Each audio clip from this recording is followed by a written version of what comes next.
Hey everybody, this is Colin Murphy and welcome to Colin Podcasting About Real Estate Show 37. My guest today is Mr. Leon Barnes. He's a landlord, he's a Tampa-based owner of a Kansas fix and flip business, and he's the director at the Collective Genius Mastermind group. Leon's a fantastic guest, a lot of wisdom on this one. He has a very strong background in corporate sales, and he shares a story about how he transitioned out of that and into the exciting world of real estate investment. We talk about leadership, how to transition from, mom and pop operation to serious business owner, and just generally the benefits of working with and learning from your peers on a regular basis. So this is a really good kind of mindset show and just gives a lot of really good insights into how the elite and kind of premier fix and flippers and multifamily owners and just general real estate owners and landlords operate in the USA. So it's worth checking out. I think you'll come out of it with a few interesting ideas. So before we head over, very quickly, don't forget about the website, colininvestments.com. Don't forget to rate or review the podcast. Try and share it with your friends and family on social media if you think it's good enough to be shared. And thanks as always for tuning in. But let's head on over to Leon Barnes, and see what he has to say. Leon Barnes, how are you, my friend? Welcome to the show. Thanks for having me, Colin. Glad to be here. My pleasure. Happy Friday. So listen, tell us about yourself. Tell us about where you grew up. Tell us about your early forays into entrepreneurship. I'd love to hear your story. Sure. Yeah, I grew up in Kansas City, Kansas. Go Chiefs. Mother raised 4 boys by herself, and wow. I can say that I was not a rich kid by any means, and so have always been driven, and I did not know that eventually I would make it into entrepreneurship, Colin, but it kind of found me. I grew up with a grandfather and parents that my mother was, hey, go to college, get a good job, and just like a lot of us that are in our middle age at this point of our lives, we all grew up with parents like that. Yep. I myself graduated from college as the first person in my family to do so. And got a job. Frankly, I wanted to be in broadcast journalism, sportscaster. Did that for 5.5 years, and then realized that I needed to get into something that was going to make some more money. It was going to take 50, 60 years for me to make the type of money that I was wanting to make. So I got into sales. Spent 11 years in corporate America in advertising sales. Made it all the way to a regional manager position, overseeing the whole state of Honolulu or Hawaii. I was based in Honolulu. Oh wow! And what were you selling? We were selling. Believe it or not, there was this thing before the internet called Yellow Pages. Okay. And, so when I was 25 years old, I'll be 44 here in a few weeks. When I was 25 years old, I started selling Yellow Pages. You want to talk about belly-to-belly sales? Premise sales of learning. It was my MBA. It was my opportunity to really truly understand small business, marketing for small business, and eventually that obviously segued into digital marketing, digital advertising. And so after doing that for 11 years and working my way up to a regional manager position and managing 25 salespeople in the great state of Hawaii, I up and left and gave up that career, mainly because I was just burned out of corporate America. All of your 20s were spent doing that, and maybe some of your beginning of your 30s? Yeah, so I think I left at 35, 36 in that range. Right. Before I found my way into real estate. And it was a happen chance. I tell people this all the time in real estate investing. There are a lot of executives in corporate America that are looking to get out of corporate America. Maybe they're a middle manager. They're doing all the work. They're working 60, 70, 80 hours a week. I would leave my office in Hawaii at 6 a.m. or leave my house at 6 a.m. and I wouldn't get home until 6:30 or 7. Long day. And I lived in paradise. So everyone else was on vacation and I was working 12, 13-hour days. There are a lot of people that are in corporate America that are looking at smaller to make the jump into smaller businesses. We have a lot of people that say, hey, I need a COO, I need an executive, I need an operations manager. They exist. You just have to find a way to network with them And eventually, maybe not, you don't get them the first year, maybe you don't get them the second year, but you continue to work them, you may have an opportunity to hire talent from corporate America if you build relationships. That's exactly how I got into real estate. After 10 years of dripping me, the guy that I went to work for in Kansas just said, hey, I need somebody like you on my team. And 10 years later, I called him up and said, hey, you still need me? I'm ready to go. That's exactly how I got into real estate. And did it take you, like, was this something that you'd been thinking about, like, after the first 3 or 4 years, Jesus, maybe there's something better that I can do instead of busting my ass, but it's just very hard to stop doing that. It's very hard to get off that corporate treadmill. Did it take you, it wasn't like you're just happy until year 10 and then you decided to go, was it a long time percolating before you took that plunge and made that phone call to your old buddy? That's a great question. It was about 9 years in. Okay. And here's why. Almost every year I got a promotion. So within a year and a half, I was an associate sales manager.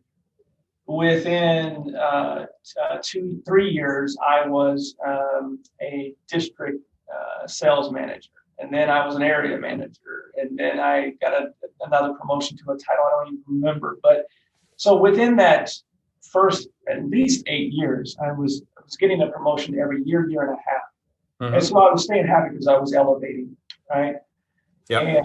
And so there are people, I get it, completely understand that maybe in corporate America that stay in the same spot for year after year after year. That wasn't the case for me. So it really was about year 9 or 10, about a year and a half after I moved to Hawaii, because I always enjoy the managers that I work for. We all know this, that people don't normally leave businesses because they're underpaid. They usually leave because they're underappreciated. Yeah. I always felt appreciated, and that was, I was paid well, and my managers always told me how they felt about me. When it went to a point where I was ready to call, got to that point where I was ready to make that phone call, was they changed managers on me, and the new manager that came in was just completely different.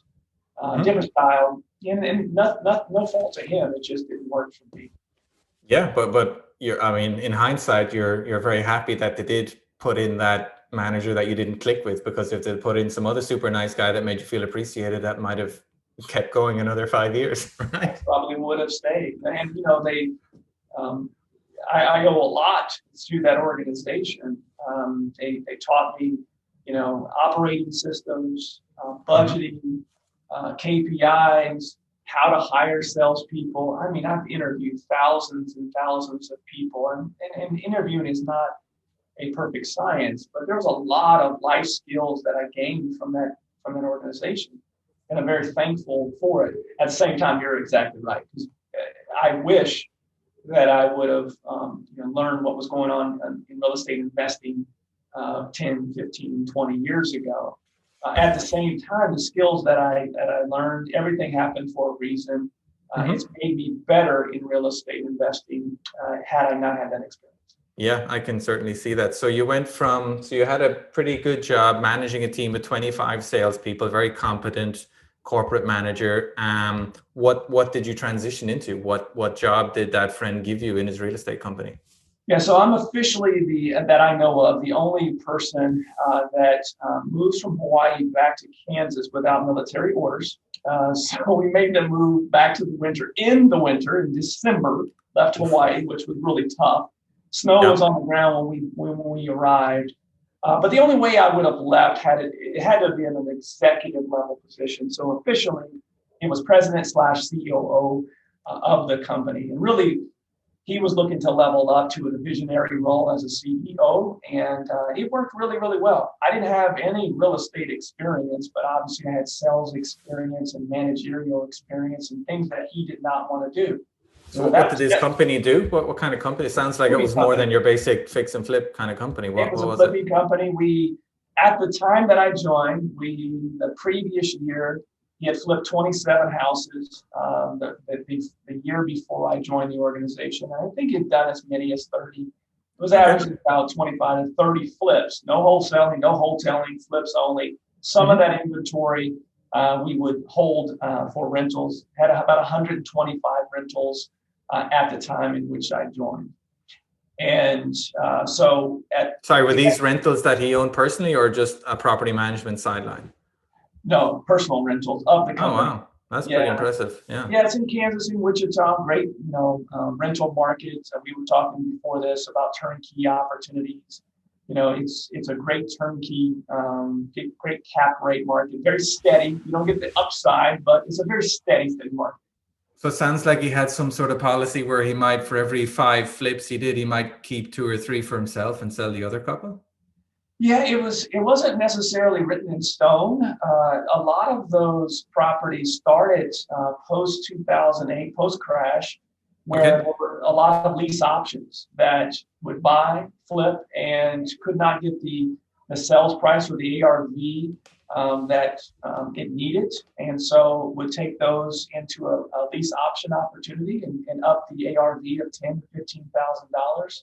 It just maximized profits, and it kept properties in the portfolio. Our lease option plan that we had, and I give him total credit.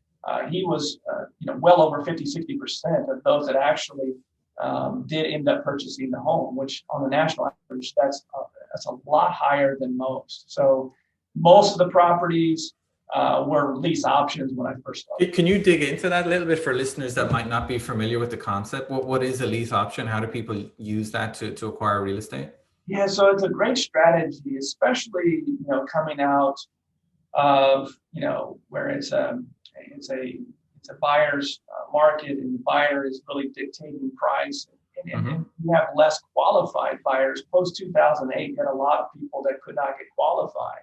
True. And so a lease option contract basically allows you to sell directly to that buyer. There's no negotiation on the price. Some people do not pre-qualify an individual. We did, and that's why we were able to keep, that percentage at a very high clip of over 50% that actually took advantage of that option and purchased the property. So we were typically looking for people, number one, that wanted the house, and it's a fully renovated property. This is not like a lipstick or just a clean out. This is a fully renovated, rehabbed property. In that market, usually the median is about 150. So it's under 200K. These were mostly first-time home buyers, and they can live in that house, have an option, whether that's 6 or 12 months, to purchase that home. And you didn't have any negotiations. There were no repairs, so it's basically a rental until they purchase the property through their option. There's 40 to 50% that did not obviously take that option. We wouldn't kick them out, but eventually they would just leave. That's usually what happened. And so you rinse and repeat. You put that property, you do $3 to $5 grand worth of rehab because of that. That person lived in that property for a couple of years. You put that property back on the market, either retail or you go back to a lease option. You have options with the asset. Yeah, I love it. Yeah, I haven't talked about it for a while, but it's a strategy a lot of people did after the crisis. You're right. Maybe it'll come back again. Who knows? So I like that you had all these corporate skills and you transitioned into a company with a guy who knew the nuts and bolts of fix and flipping and creative strategies like that. Can you recall any hard lessons that you guys had to learn? Any mistakes you made that left a couple of scars that informed some later decisions? Yeah, I think these are lessons. These are nothing new to most of your listeners. But I will tell you that one of the reasons that, after 5 years that I made the decision to leave, it just came down to focus. We were really good in growing the business with single family assets in a market in which, we would, to do 50 flips on an annual basis in our market is really, really good. You're in the top, 10%, if not higher. You're top 1 or 2 in that city. And I think when I left my last year, I think we got close to 80 properties that we purchased in that 1 year that were all flips. And we wanted to continue to grow the business, but we got away from the blocking and tackling that got us to that point in the 5-year time frame. We tripled the business from when I started, and that's just not me. That's the team that we were able to acquire. Yep. We had some very talented people that came on board that were able to help us continue to grow. Started looking at commercial and started looking at other things. And if I can tell the listeners anything, that's just continue to focus on what's doing well for you. When you have that down, make sure that you have someone that's running that division for you if you want to continue to scale outside of that. But it's for me, the focus of continuing to stay and block and tackle on what's made us successful. I think the biggest lesson I could learn is that after I left, there was some hardships, there were some hard times there, but eventually they battled back up. They got focused back on what made the business profitable. Yeah, I hear you. And how about yourself? Did you start acquiring your own rentals along this time, building up your own kind of passive income streams for future? Absolutely. For me, I owe a lot of credit to the gentleman that I went to work for. Taught me a lot about real estate investing. And I realized the biggest takeaway that I had is that I realized I was more of an entrepreneur than I ever thought I would be. Because I'd been in corporate America for so long, I always thought I would have, a corporate type job and continue to do that as a 9-to-5. Yeah. And what I realized is that I have the ability to run my own company one day. I don't know if I ever had that confidence prior to getting in a smaller business. So even the first year, I started acquiring rental properties that we couldn't make the numbers work on. I would buy on the side. And I think when I left, I had 10 or 11 doors. And nice. Wanted to continue to grow that. So, and I agree with you that there are a huge amount of capable corporate managers out there that dream of owning a business one day, but just never literally map out how that might work on a piece of paper. It's always just a foggy concept and something to kind of reminisce. Wouldn't it be nice if? I mean, what's the difference between? Because those guys, most of them have the skills to do it. You don't need if you're good enough to work in a corporation managing dozens of people, you can certainly set up a small business. It's not a massive intellectual leap. So what is it that holds so many people back from getting off that 7 to 7, job to just go out and set up a business and make a go of it? I think it's just a personality type of the drive. I have people that I talk to on a weekly basis that are still working a corporate 9-to-5 that are doing 40 to 60 transactions a year. Wow. And so they'll work all day, and then they'll, and while they're working all day, they are, making phone calls in between to contractors. And it's crazy. You think they'd just give it up and try and get up to 100 deals instead of doing 40? They'd have more time and more money. But absolutely. I think it's, you get stuck in a rut in corporate where you're chasing things for other people, and by the time you're done chasing things for other people, at the end of the day, the last thing you want to do is go chase things for yourself. It's kind of hard to have that selfish. I don't know if selfish is the right word, but it's hard to have that selfish attitude. What business do I want to build up for me when you're so used to serving others? Well, and I can say I personally, from a sales manager perspective, anytime I had a sales rep that had a side hustle of any sort, I would always question, their ability to do the job at a high level that I hired them to do. And I think that's just the mindset of corporations in general that managers have, and that, if you're not 100% focused on this and your numbers start to slip, I'm going to say that I know exactly why they're slipping. So I think that has a lot of it's the mindset that is set from the beginning of when you join that corporation. These are the numbers you need to do. And so any extra time that you have, you're trying to focus on hitting those goals for that company to keep it going. Yeah. No, you do definitely have that pressure to hit those targets, and it's you can feel guilty about doing something else that's not your job and not your family, because there's only so hours in the day. But with that in mind, I know you wear a few different hats, because you're a landlord, you're a flipper, and you work for a company called Collective Genius, which we can talk about. But how do you manage to pay sufficient attention to those different roles? I think I completely shifted my mindset of, and what I do, they go hand in hand. I'm not selling widgets over here and then buying houses over here with a separate business. Collective Genius goes exactly with what I do on a daily basis on my flipping business back in Kansas. The best thing that I can ever advise anyone is you got to find great people, and I think that was the biggest thing that I could have offered as a new employee for a small mom and pop flipping business out of the gates was, instead of hiring someone at a low cost and, that having a bunch of employees in here that are working $10 to $15 an hour, hire one person that can do the job of three people and just pay them more. I mean, to me, that was from day one. That was my mindset. It's pay more and you'll get better results.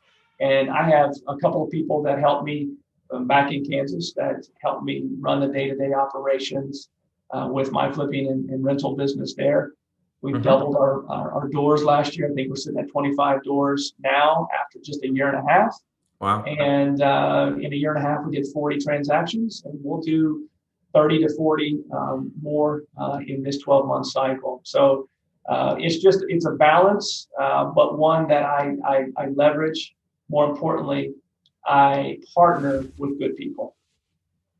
Yeah, yes, and I agree with you, and I like that you said that instead of hiring 2 or 3 mediocre people, hire one fantastic person and give them autonomy to get it done. I mean, is there any other tips you can give us about your approach to hiring and motivating great people to implement whatever goals you've set for your businesses? Yeah, so most of the people that I've ever hired, I need to know, that they're aligned with the core values in which I'm wanting to, address from day one with my company. What are my core values? And I have to have people that are aligned with those. If I have people that align with those, I can find a role that they fit in. I think all too often we get pigeonholed on talent, and they may not fit our core values, but they're really, really super talented and they can do the role. I'd rather have someone that's less talented but fits my core values because I can mold. That's the other piece of this is most of the people that I've hired in real estate investing, whether it was with the old company or with my company, none of them had real estate experience. I didn't have real estate experience. I think it's crucial when it comes to specific roles that you're looking to hire for the first time. Acquisition. You don't need someone that comes in with real estate experience because usually they have some bad habits already set. I'm looking for a salesperson first. I'm looking for specific skill sets, not so much the experience in real estate investing. If you can take anything away from this, that right there, just take away that, find the right person. You don't have to worry about the experience side. You can always teach someone. I know a lot of people get bent out of shape about this, but real estate is not rocket science. It's not. And if there's a lesson for any young guests listening, any kind of 19, 20-year-olds wondering what skills they should be learning, it's sales. Learn how to sell and you'll never be poor. Just learn how to be a good salesperson. Yes. You listen to any successful business person, and most of them were entrepreneurs from day one. They had a paper route when they were 10, 11 years old. They had a lawn mowing business that they scaled and had other kids working for them mowing other lawns. Most people that are successful in real estate were successful in sales in their previous life. Yeah, I agree. I learned my sales on a tough, high pressure cold calling floor in London, selling adverts in magazines. Just bashing the phones all day long, and it was awesome, and it taught me a lot. Absolutely. The lessons that I learned in getting told no face to face, getting told no over the phone, from selling Yellow Pages for as long as I did. There's nothing that a seller can say to me that I haven't heard. That's the experience that I'm looking for.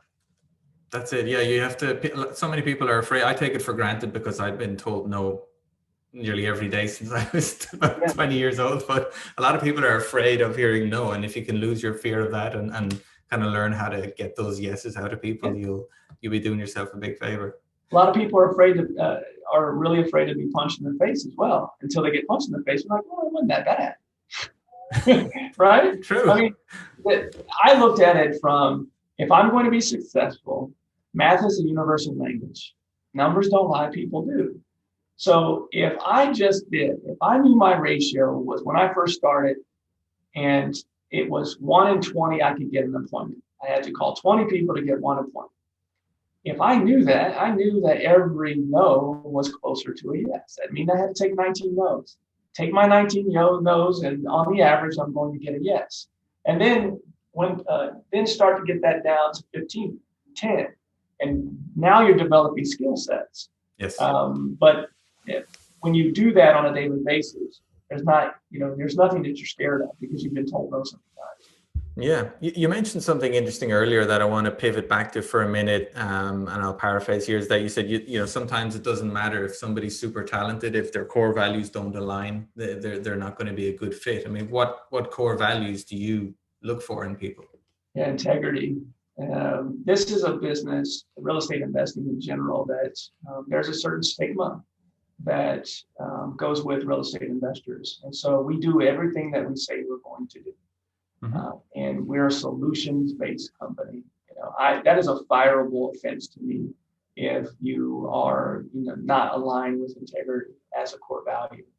So the person that is my acquisitions person is someone that I've known for 15 years, that worked with me in sales in the past and has followed me pretty much everywhere. And I trust. I know that he has the seller's best interest at heart. We may lose some deals, Colin. There's going to be some deals that we lose because we're not going to take advantage of people. We want to be a win-win solutions, and that's the reason that my company in Kansas is called Kansas Property Solutions. We're offering a solution. We're not there to take your home that maybe you've had in your family generation for 3-4 generations. Yeah. I agree with you. I like that a lot. I haven't asked this next question for a while since we're all in the new normal, but if you can, if it's not too traumatic, cast your mind back to March, April 2020, when everybody had that feeling of what the hell is going on here? What the hell is happening to the world and more importantly, my business and the market? What, that kind of feeling of being out of control, how did that kind of challenge you as a leader of a business, and what kind of stuff do you remember to get through it? Great question. This is why earlier I said the two things that I'm involved in on a daily basis are aligned. So I am the director of membership for the Collective Genius Mastermind, and I was very thankful that I had a community. This community, we were actually in our meeting. It was like our 9/11 moment. We were in our March quarterly meeting in San Diego on Wednesday. We were halfway through our mastermind, and the NBA shut down. And then the NCAA announced that they were not going to have the March Madness.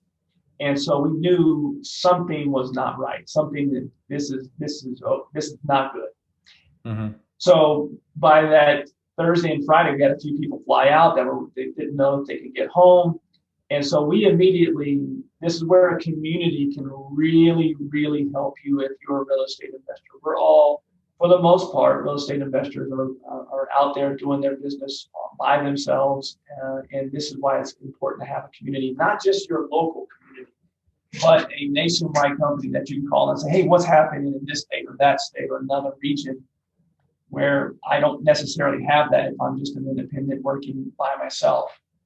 So we immediately got focused in on how can we offer value to our members, which in turn offered value to me as a business owner as well. So we got on a community call. We had over 125 on the average per week on a weekly Zoom call.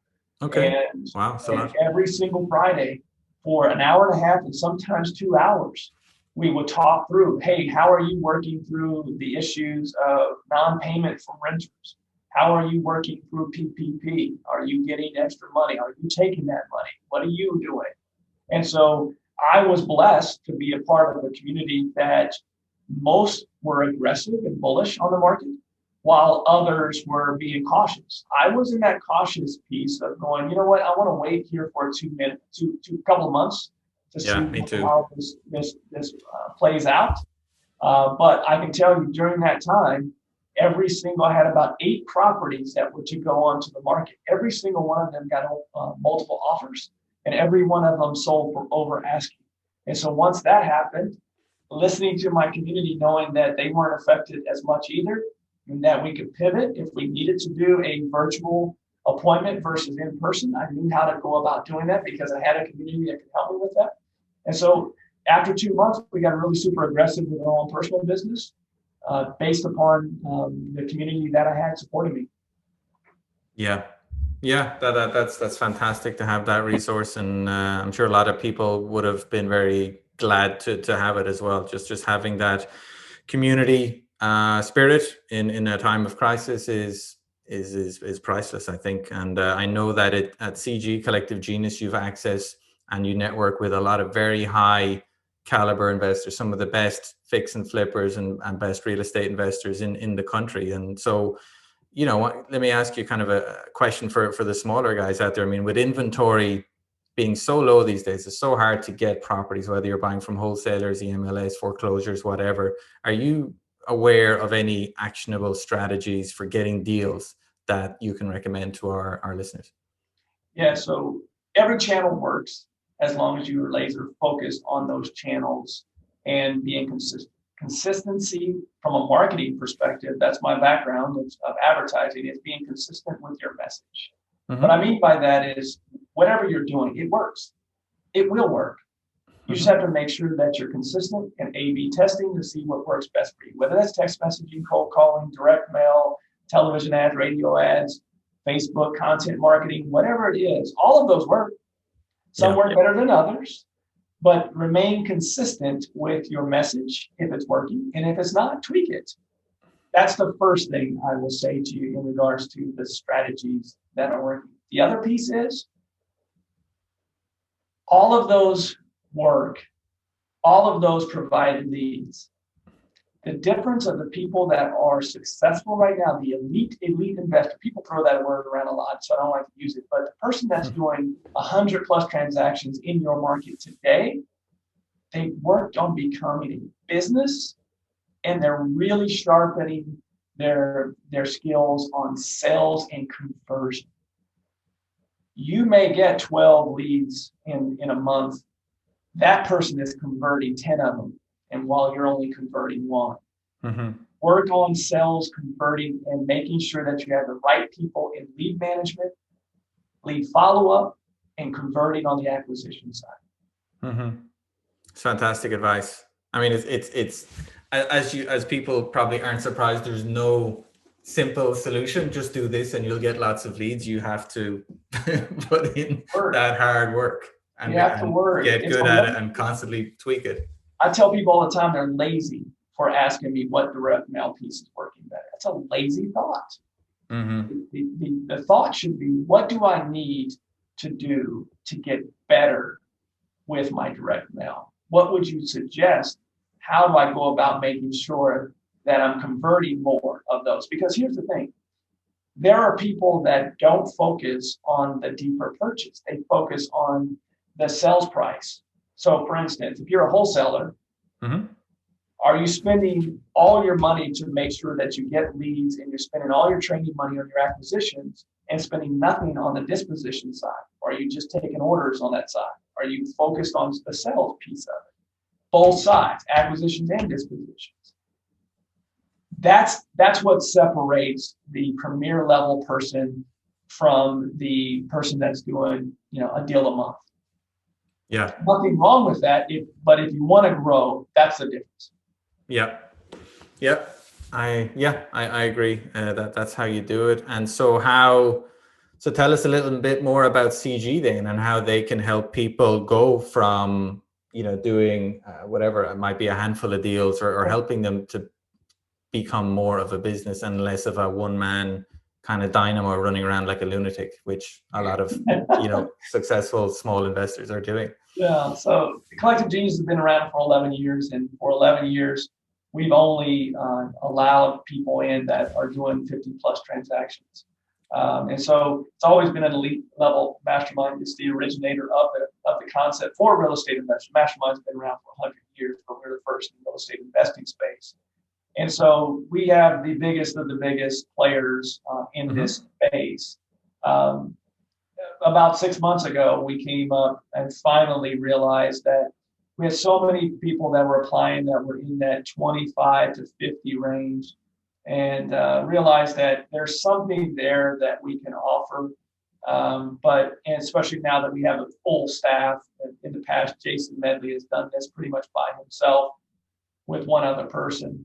Now we've got a full-time team. This is what we do on a full-time basis. We've got 5 total employees with the organization.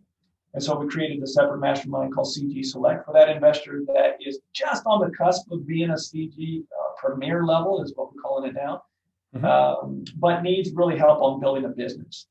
That's the individual that we're looking for select. Maybe they know exactly how to do transactions. It's them and one other person that is doing 25, 30, 50 deals a year, but they need help with their finances. They need help with hiring, scaling. They need help with building a sales organization and their org chart. Do they work on an operating system? All these things that most of us learn in corporate America, that a hustler, someone that's been from day one, has always been an entrepreneur, may not have had those things. And so that's what that group focuses on. It's less about X's and O's from a real estate perspective and more about X's and O's from a business perspective.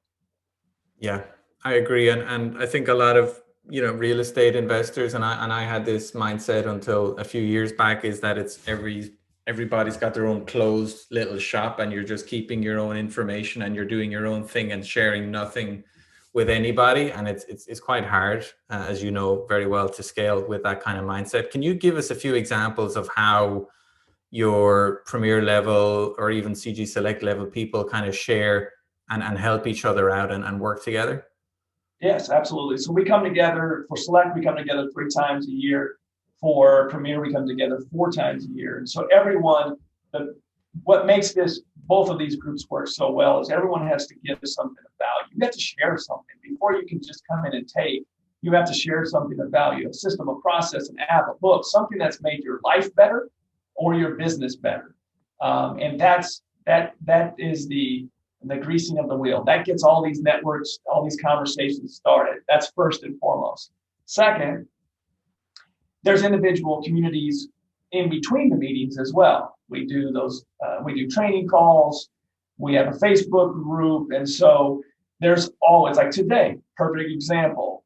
We had some people that were really looking to maximize their direct mail strategies, and because the yield has been less on direct mail over the last year. And so we had 65 members on an impromptu call today that we did not have on the schedule at the beginning of this week. And so we created a Zoom call just like this. The community supports each other, where we had about 3 or 4 members that are having a lot of success doing big volume of direct mail that led the call. I just sat back as a facilitator and let them go at it and network. So those are specific examples of how people get together to help each other. One person may be really good at acquisitions, but not good at dispositions, and so they team up to help each other at the same time. Yeah, no, it's amazing. It can be a whole other world once you start meeting with those kinds of people. I was very fortunate to be able to network with a lot of high caliber people that were doing fix and flipping at bigger levels than I was, and my business partner David Shaw was doing. And you're right. It is all about sharing. You like you say, you might be very good at doing one type of thing, but you need help with another, or you might need a recommendation for, you might be a high level flipper, but you don't have a high level CPA that tells you what to do as a high level flipper, or you might be, paying too much money to borrow, and someone else can refer you to some lenders that'll give you a better deal. So there's all sorts of helping each other out. And I can see everybody wins when you have that kind of sharing attitude, I guess. Yeah, and even if you're not in a mastermind, that's a national level, because we have 155 members in CG Premier. That's over 11 years. We've got every major metro represented for the most part, almost every state represented in that mastermind. CD Select is new, but we have 26 members in that group from our first meeting in January. These are people that are just like you and me, that are doing this on a daily basis, have the same struggles as us. And so when you're in this industry, most of your family and friends don't understand the grind that you go through as an entrepreneur in this industry. And these are people that are like-minded, that is a community. So if you can't do a nationwide mastermind, I encourage you, go to your local meetups and go to your local RIAs, because when you share, you ultimately, you will gain more. Because most of the people that are in the same markets in these meetings, they all end up tag teaming or joint venturing onto a new project together where they never would have thought. They would have thought themselves as competitors. And the reality is we have more people doing business together than we do that are competition. Yeah, no, that's a nice thought, I think, to wind down on Leon. There's a lot of good lessons in there. There's definitely a bunch of segments people can rewind and listen to again, I think. And it's just one of those good podcasts. I think that is a good kind of mindset podcast, how to shift that mindset from, being on your own to trying to be part of a community, and how that can help you. And do you have any final thoughts to share with our listeners? And can you tell us how people can reach out to you? Sure. So it's the website is thecollectivegenius.com. My email is leon at thecollectivegenius.com. Go to that website if you want to check us out. Even if you don't want to join, you just want to learn more about the community, that's cool. Check us out. We're not for everybody. We understand that. But if you're someone doing 25 deals annually or more, we've got a place for you if you want to continue to grow and scale that business. My final thought is this. For the person that is right now, maybe they have some rentals, but they're still working in corporate America and they're thinking about taking that jump. I can't believe I'm quoting Steve Harvey, but Steve Harvey said something one time. He said, at some point you got to take the jump. At some point you have to take the jump, the leap of faith that you can do this, because you can do it whether you think you can or not. You're right? It's famous quote. Yeah. And for those that are that A type of personality that know they can do it, you just got to make the jump. And it's real estate right now is super competitive, but there's always going to be the cream of the crop. In every niche in real estate, there's always an 80-20 rule. There's always 20% of the people that are doing, but there's 80% that are still doing some volume. So there's a niche for you in this in this industry. You just have to take the leap of faith that you can do it. Love it. Thank you very much, Leon. That's awesome stuff. Appreciate your time. Appreciate you sharing your wisdom, and look after yourself. And I'll hopefully see you soon. Thanks for having me. Much appreciated. See you, Colin. My pleasure. There you go, folks. That was Leon Barnes in Colin Podcasting About Real Estate Show 37. I hope you enjoyed it. I thought Leon was a very high caliber guest. I think he's a very clever guy, and he will be the first to admit that the reason for that is because he spends so much time hanging out with super high level business owners and investors who are constantly meeting with each other, learning from each other, sharing best practices, helping each other out when times are tough. And I love that concept. I love the concept of masterminds, of investing in masterminds, of leaning on people that are further ahead of you to help you get ahead as well. And a lot of that goes on. I think maybe in the lower echelons of real estate, there's a lot of kind of fighting going on in the trenches, so to speak. But the further up you move, I think the more collaboration and the more sharing you tend to see. And I think it's very worthy to try and aim for that. And once you can kind of make the mindset shift to kind of move beyond this is a hobby or this is a mom and kind of pop operation, or I'm happy doing a deal or two a month, if you really want to go beyond that, and not everybody does or needs to, but if you do, then these are the kinds of guys you need to be hanging out with. They've got the right tools and resources to help you go from those 1 or 2 deals a month to 5 or 10 deals a month, or if you're looking for that, a lot of them are interested in hiring people with corporate experience as well. Leon himself transitioned from the corporate world straight into the real estate world after like 10, 11 years of zero kind of real estate experience. And so a lot of those high level people are looking for guys that have corporate skills that can be applied to acquisitions and sales and systems and processes for professional real estate companies. So bear that in mind if you're in a corporate job and you're wondering what to do next and you don't like the idea of starting at the ground and buying a scruffy house. There's other routes out there to just going parachuting straight into working with a professional company and just learning from there. So consider that. Reach out to Leon if that's something that you'd like to talk about, or reach out to me. I don't mind. So anyway, thanks as always for tuning in. I hope you're enjoying the show. I'm enjoying interviewing all these fascinating people. I will be back very soon with show number 38. But this is Friday afternoon in Florida at the time of recording, and I am taking the rest of the day off, guys. You enjoy yourselves, take care, and stay in touch, all right? Bye-bye.